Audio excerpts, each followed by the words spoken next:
Are you struggling with porn addiction? You're not alone. Millions of men, maybe even you, feel trapped in a cycle they can't break. Porn is stealing your time, your energy, and it's robbing you of ever having a quality relationship with a woman.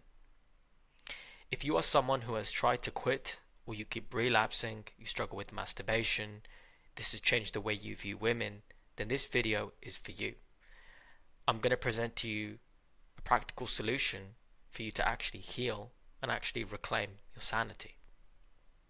So today, what I have on screen is a case study from a client and a member of my Relearning Relationships community, a young guy, only 19 years old, and he shares how he's been addicted to porn and masturbation since the age of 11, but now at 19 he's quit, and how he did it, what made him really change. So we're going to read through his post and see what lessons we can extract from his experience, so that those of you who are struggling can also get results. And just before we get into it, I will also add, for those of you that would like to be part of my Relearning Relationships community, we have group calls hosted every 2 weeks. You get a free one-on-one call with me. You get access to different online courses I have, and different members like this are constantly sharing things with each other. It's amazing. And it doesn't matter if you're single, in a relationship, you just started dating, you're married, you come out of a breakup. All sorts of men at different stages who just want to learn about relationships are welcome, and even ladies too. So you can join. There's a link down below in the description, or at the top of my YouTube channel. It'll show you school/relearning relationships, and there's a 7-day free trial, so you can check it out for free. With that said, let's get right into his post. So his name is Carlos, and let's see his situation. So he says, "Hello everyone, my name is Carlos. I am 19 years old and I've been a porn masturbation addict since I was 11. If I could go back in time and change it all, I would, but I can't. I can't tell you how many opportunities, experiences, and obstacles I have lost or created for myself over these past few years. After years of feeling like a loser, failure, anxious, fearful, and undisciplined, I became an incel. I fall into a percentage of men who have never approached a girl in their life, and I realize that this is wrong. And I'm writing this to help any man out there who hasn't been able to let go of this addiction. Notice how I call it an addiction, not a habit, because porn is a drug. Through my research, I've learned that the primary reason users fail to quit internet porn is that they don't see it for what it truly is. Addiction is deceptive. And ultimately, porn is a weapon. It's used to weaken men, emasculate them, make them see women as an enemy, make them view women as objects. And these men don't know how to give and receive love. And one thing I find very interesting is when I see guys from a relational perspective who are addicted to porn, hookups, they want to sleep around, jumping from woman to woman, and they're very deep into their lust. What they're really craving is love, intimacy, that connection between a man and a woman, which is unique, but they're going about it the wrong way. Porn and masturbation conditions you to be selfish, to extract, to take, not to give into love. And that's the problem here. So it's very interesting that Carlos says porn is a drug. Through my research, he says, I've learned that the primary reason users fail to quit internet porn is that they don't see it for what it truly is. Addiction is deceptive. You don't experience the emptiness while consuming it because the process of getting hooked is so subtle and gradual. When you masturbate, you feel less nervous and more relaxed, so you give porn the credit. But in reality, porn and masturbation don't relieve those things, they cause them. Very well said. And for those of you who would like to learn more about the topic of masturbation and why it's bad for you, I actually have a video about this which I'll link down below. It'll also pop up at the end of the screen. A non-user of porn, continuing on, can't crave it because they've never been exposed to it. In truth, porn makes you more fearful, anxious, and nervous. It affects the limbic system, a group of interconnected brain structures that regulate emotions and behavior.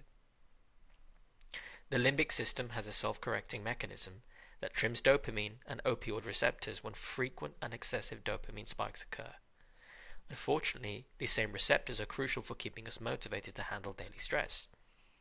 The nominal amounts of dopamine produced by natural rewards simply don't compare to porn. This process is known as desensitization.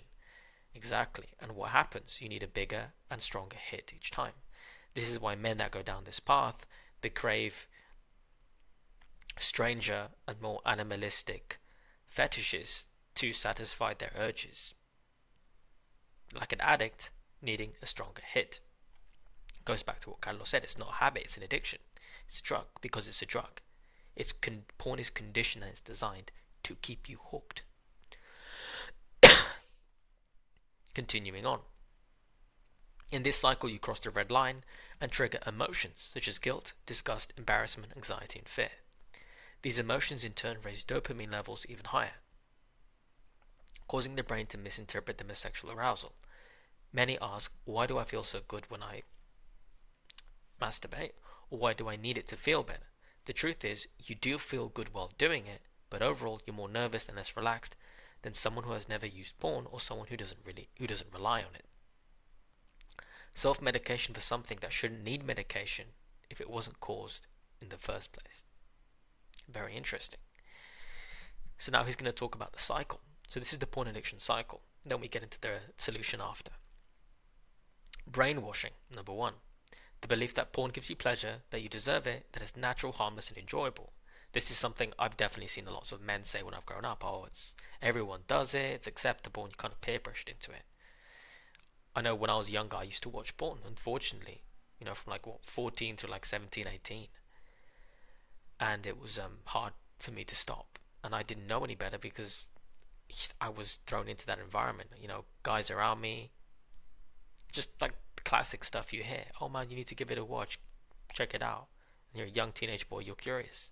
I deeply regret it. It's very damaging. And the one thing that helped me quit was I always asked myself, what if that was my future wife? What if that was my mother? What if that was my sister or my daughter? How could I be enjoying this? I wouldn't enjoy it if that was a woman in my family and some other guys enjoying that. That's disgusting. And that strong emotional anchor for me was enough for me to quit. That's just me though. I can only speak for myself. So carrying on. The second point of the cycle of addiction is PMO, porn, masturbation, orgasm. You realize you made a mistake. The pleasure and relief vanishes, leaving you disgusted and feel like a loser with no self-control. I remember when I was younger and I did this, I would definitely feel that way. And I know from a lot of clients and guys that I work with who've seriously struggled with this stuff, they've all said the same thing. They crash after masturbating or viewing porn. They feel disgusted with themselves. It's the consequence of sin. Number 3, dopamine crash. Then your dopamine levels drop below baseline. Your body tries to return to homeostasis. And then number 4, urge to masturbate. And the cycle repeats. Your body craves a return to balance, leading to another cycle of addiction. And so you spend your life chasing this homeostasis, but in reality you're running from it. It's a perfect trap because you'll never escape unless you address the root cause. The belief that porn and masturbation provide pleasure. That is a very interesting way of looking at it. And this guy's 19. Thank goodness he found a strong anchor at his youth to give this up. I can't even imagine how bad it is for men in their 20s and 30s and 40s and beyond who are still doing this stuff. Married men, family men, it's sad. But you have free will. Small phrases like, I'm giving up on porn, or reveal the brainwashing at play. The beautiful truth is that there's nothing to give up. You're freeing yourself from a negative feedback loop. Once you escape, there is only positive, exponential growth. I agree. Once you quit, you'll feel much better. The way you see women is going to become more hopeful. You're going to have a more loving outlook on the world. You see some of these guys and some of the things they say around women, or the way they look at women and the anxiety they have, it's because they're porn addicts. They've overly fetishized women so much in their minds, they don't even know how to interact with a normal woman. So even some who quit will still feel like they're missing out. This is because societal brainwashing is subtle yet powerful. Everything is sexualized, and we're led to believe we're missing out on something simply because everyone else is doing it. I've heard guys say this to me, not just with porn, but with sleeping around. Oh, am I going to miss out on sleeping around? What are you missing out on? Increasing your body count, risks of STD, a risk of pregnancy, a risk of hurting yourself and hurting another woman? You know, what are you missing out on from watching porn? Damaging your ability to pair bond, damaging your ability to love or see women in a healthy way. You're not missing anything without porn. You have everything to gain by not looking at it. So he lists here what porn steals from you: health, energy, wealth, confidence, peace of mind, courage, self-respect, happiness, and freedom. I agree. Very well said. You sacrifice all of these for nothing. An illusion. Pixels on the screen. The reality is you're being scammed. Blur that one out, man. Some say, yeah, but porn relaxes me, makes me feel better. Well, let's take an example. For example, an entrepreneur who faces daily stresses, phone calls, presentations, meetings, solving problems, and dealings with family responsibilities. They can't wait to de-stress by watching porn and masturbating. And yes, they might feel relief, but it's an illusion. While they might feel better in the moment, they're actually twice as tense as someone without the addiction, because their stress tolerance is lower. The truth is, porn doesn't relax your nerves, it destroys them. Very interesting point. There's a lot of men who report porn-induced ED, erectile dysfunction, from porn. Some of these guys, they're so damaged by porn, they marry, they start to be intimate with a woman, and it just doesn't get up. And it's nothing to do with, their testosterone, thyroid, everything's working properly in their body. It's just they've desensitized themselves so much that they've damaged the nerves. You reap what you sow. Many people, and this is the self-improvement communities, sacrifice so much to boost testosterone, increase THT, and achieve calmness, yet they remain addicted to something that undermines their ability to relax. So now we get to the solution. Discipline, willpower, and cutting back are not the problem. The real issue is brainwashing. The false belief that porn and masturbation provides pleasure or relief. One of my favorite quotes of all time, I think it was Tony Robbins: when you change the way you look at things, the things you look at change. You have to change your mindset. As the Bible says, as a man thinketh in his heart, so he is. What you think about is going to directly influence what you do. Thought crystallizes into action, as one of my close friends always says, and it's true. So you have to change the way you see porn. You have to see it as wrong. I quit alcohol when I was 19. I'm in my late 20s now. I'm getting old. So I never said, oh, I'm trying to quit. I had a strong reason. I said, this is bad for me. I'm never doing it again. And I quit. And it's much different when someone approaches you and says, would you like a drink? And I say, oh, I'm trying not to quit. Don't give me a drink. Versus, no thanks, I don't drink. Both have commanded different responses. If I say, no, I don't drink, I'm in control. If I say, no, I'm trying to quit, I'm still not in control. So I'm trying to quit porn. Okay, you don't have a strong enough anchor. Versus, no, I'm not watching that. I don't do that. It's wrong. For me, as I mentioned earlier in the video, my anchor was, what if that's my future wife, mother, sister, or a woman in my family, and another guy's watching them? How would I feel? It's wrong. So why am I doing it then? To the wife, a mother, sister, a daughter of another man. This is wrong. That was my anchor. Morally, that was mine. If it was a strong enough anchor, I changed my belief. As Carlos wrote here, it's not about discipline. It's having a strong enough belief. You change the way you look at it. Okay? So, back to his thing. There's nothing to give it. It's not about you're giving it up. There's nothing to give up. Porn it's taking from you. Right? So as he says here, let's go back through it. It's brainwashing. It's the false belief that porn and masturbation provide pleasure or relief. You have to change your mind and realize it's not giving you pleasure. It's giving you pain. It's giving you shame. Okay? You can't just self-control your way through. You need to change the way you see it. So then your self-control is default. Your default position should be, I don't need alcohol. I don't need drugs. I don't need cigarettes, right? I don't need fast food. I don't need porn. That should be your default. And that shouldn't be difficult to do. It should be easy. For me, quitting alcohol was easy.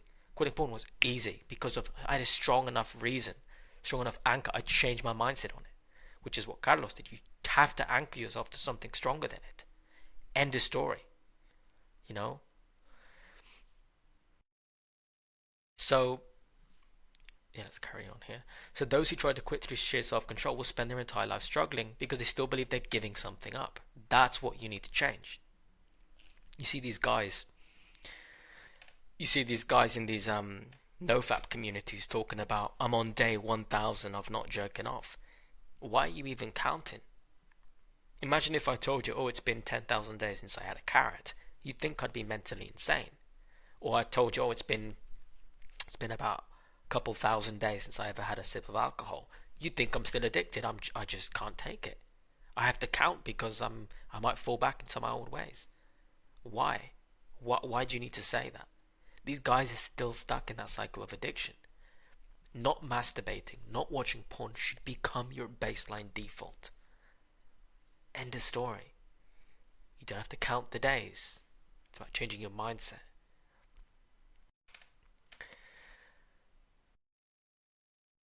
So, yeah, so he says some believe they're a special case. Some believe they're a special case, that they have health issues like hypothyroidism, or that they're under too much stress and need a coping mechanism.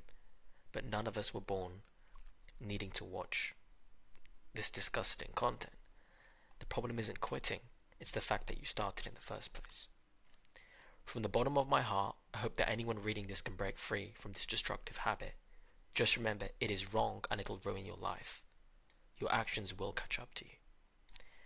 And that should be a strong enough anchor for you to stop. You have to be stronger than porn. That's the reality. And he ends it on a Bible verse. 1 Galatians chapter 6 verse 7 through 8. Be not deceived, God is not mocked. For whatsoever a man soweth, that shall he also reap. For he soweth to his flesh, shall of the flesh reap corruption. But he that soweth to the Spirit, shall of the Spirit reap everlasting. Gentlemen, you're responsible for your actions and who you choose to be. And I know a lot of you want a good woman in your life. How would you think she would feel if she knew the stuff you see behind closed doors on the internet? You have to quit now while you can, because it's only going to get harder with age. I really like what Carlos wrote here. There's no victimization, there's no blaming other people, it's just full accountability. And he's lucky that he quit young. And like he said, it's about changing your mindset.